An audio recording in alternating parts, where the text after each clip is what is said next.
ya kan, jadi pemimpin di Indonesia. Satu, hari pertama jadi presiden, saya akan hapuskan undang-undang Omnibus Law. Oke. Kenapa? Aku, Bang, ya? Karena tanpa Omnibus Law kita bisa tingkatin ekonomi kok. Saya udah buktikan tahun 2000. Kita nggak perlu Omnibus Law-lawan, kita bikin. Ya kan? Supaya bisa pulih ekonominya. Dan saya dalam waktu 1 tahun 6% kita bisa capai. Track record kita buktikan itu. Nah yang kedua, kita cabut undang-undang mineral. Minerba. Karena harusnya kan udah 30 tahun harus dikembalikan ke negara. Bangunkan Rizal Ramli. Pak tua itu masih ngimpi menjadi presiden. Nama dan gelar orang sepuh ini seperti tercatat oleh Wikipedia adalah Dr. Insinyur Rizal Ramli MA dengan keterangan mantan tokoh mahasiswa, pakar ekonomi dan politikus Indonesia. Dia menjabat sebagai Menko Bidang Kemaritiman Republik Indonesia menggantikan Indroyono Susilo sejak 12 Agustus 2015. Rizal Ramli adalah pria cukup tua yang dilahirkan di Padang tepatnya 10 Desember 54 atau saat ini berusia 66 tahun sedang menuju 67 tahun pada Desember 2021. Sosok yang juga dikenal sebagai Menteri Kesehatan karena terkena tebasan reshuffle dari Presiden Jokowi setelah tak terlalu lama menjabat sebagai Menko Bidang Kemaritiman, lalu tugasnya kala itu digantikan oleh Opung Luhut. Setelah itu kiprah seorang Rizal Ramli seperti hanya dipenuhi dengan serangkaian kontroversi karena komentar-komentarannya yang kerap berseberangan dengan pemerintahan Jokowi yang masih konsisten dilakukannya sampai menjelang akhir kalender keempat pada 2021 ini. Nah yang terbaru, kakek Rizal ini bermimpi ingin menjadi presiden dengan program yang cukup kontroversial yang dilontarkannya. Seandainya mimpinya menjadi kenyataan entahlah 2024 ataupun 5 tahun sesudahnya yang berarti usianya sudah mencapai antara 70 hingga 75 tahun.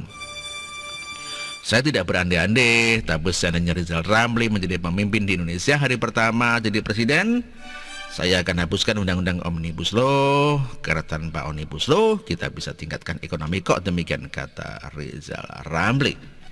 Tak hanya itu, Rizal Ramli juga bermimpi akan membatalkan undang-undang minerba hingga membebaskan para habib dan ulama yang dipenjarakan karena sekali lagi menurut Rizal Ramli sebagai Islamofobia. Wis lah sakar Pak. Terserah sampean Pak Rizal, orang bermimpi kan bebas ya, mau jadi presiden, mau menjadi penguasa antariksa, mau jadi super saya atau Kamen Rider RX, atau menjadi pahlawan super dan masuk menjadi anggota The Avengers pun tidak ada yang melarang.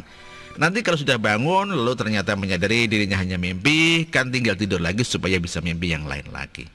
Begitu kok dibilang Rizal Ramli sedang tidak berandai-andai. Padahal dirinya sepertinya udah ngebat banget menjadi Presiden RI, tetapi tidak pernah kesampaian. Mungkin cocok kalau di alam mimpi orang ini bertarung untuk menjadi Presiden RI melawan ex-jagoan Partai Amanat Nasional yang juga sudah berusia tak kalah tuanya dengan orang ini. Siapa lagi kalau bukan Mbah Amin Rais. Pria tua yang terlihat begitu ambisi menjadi presiden pada masa kejayaannya, tapi sampai sekarang jabatan itu tidak pernah dicapai. Jelas kedua orang ini kalah jauh kalau dibandingkan dengan sama Pak D. Jokowi yang sejak bertarung di tingkat kota Madia sebagai wali kota Surakarta hingga bertarung sebanyak 2 kali di Pilpres 2014-2019 tidak pernah kalah. Rizal Ramli dan Amin Rais bahkan kalah dengan Abah Ma'ruf Amin yang kini menjadi wapres mendampingi Pak D. Jokowi. Padahal sebelumnya sama sekali tidak pernah masuk hitungan akan maju sebagai RI 2 pada Pilpres 2019 kemarin. Akhirnya biarlah Rizal Ramli terus bermimpi, karena bermimpi itu sejatinya tidak perlu membayar sebesar pun. Silahkan beliau berkuar-kuar dan terus merasa menjadi orang yang hebat, termasuk dalam analisis ekonomi yang kerap dilontarkannya.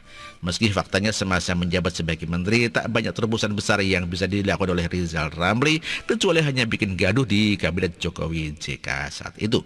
Lagi pula siapa yang mau mengusung Anda menjadi capres sih Pak? Baik pada 2004 ataupun 2029 nanti, kalau belum sudah mengeluarkan pernyataan yang kontroversial seperti itu. Jelas perkataan seperti tadi menunjukkan bahwa Anda sedang bergerak menjadi sosok pemimpin yang otoriter dan memanfaatkan kekuasaan untuk kepentingan pribadi atau kelompok tanpa memikirkan kepentingan nasional yang seharusnya dipikirkan oleh seorang kepala negara. Jangan dibiarkan bermimpi dong. Lebih baik Rizal Ramli dibangunkan saja, lalu diberi foto Joko Widodo saat duduk di meja dengan tulisan Presiden RI, supaya dia ingat bahwa jabatan presiden hanya dalam angan-angan atau impiannya yang rasanya tak akan pernah terjadi sampai akhir hayat Rizal Ramli tiba. Begitulah kura-kura.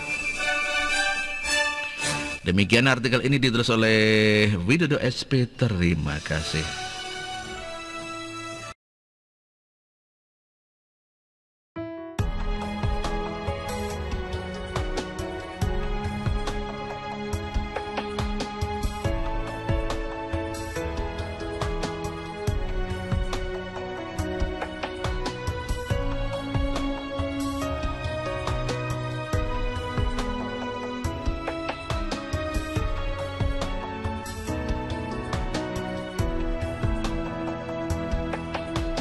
Bersih, jujur dan merakyat,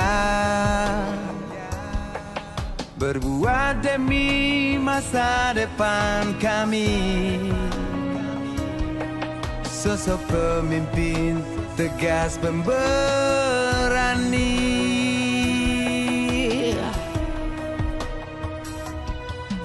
Kamu